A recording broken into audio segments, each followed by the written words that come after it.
Bread halwa செய்ய போகிறோம். அதுக்கு 6 ப்ரெட்டு எடுத்து வச்சுருக்கேன், இந்த மாதிரி ஸ்லைஸு. இது கோதுமை ப்ரெட்டு. இதை வச்சு எப்படி பிரெட் அல்வா செய்யலாம் வாங்க பார்க்கலாம்.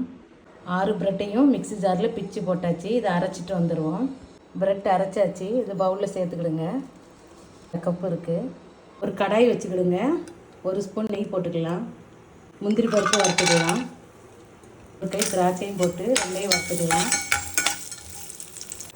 முந்திரி திராட்சையை வறுத்து எடுத்தாச்சு. நெய்யில் நம்ம ப்ரெட்டை வறுத்துக்கலாம். 1/2 கப்பு ப்ரெட் இருக்குது, பொடிச்ச ப்ரெட்டு. இதை நல்லா நெய்யில் வறுத்துக்கிடுங்க.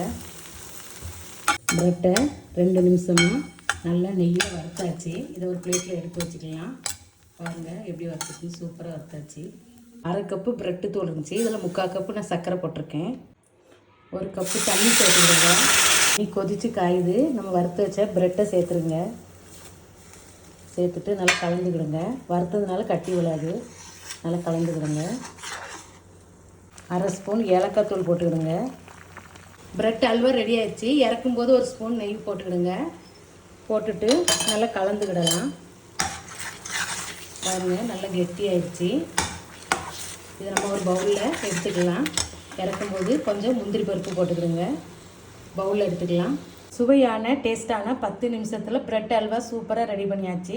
நான் இன்றைக்கி எங்கள் பேரனுக்கு பிறந்த நாளுக்காக செஞ்சுருக்கேன். நீங்கள் உங்கள் வீட்டில் ஏதாவது ஒரு விசேஷம் இருந்தால் இந்த மாதிரி டக்குன்னு ஒரு 10 நிமிஷத்தில் ஒரு ஸ்வீட் செஞ்சு அசத்துங்க.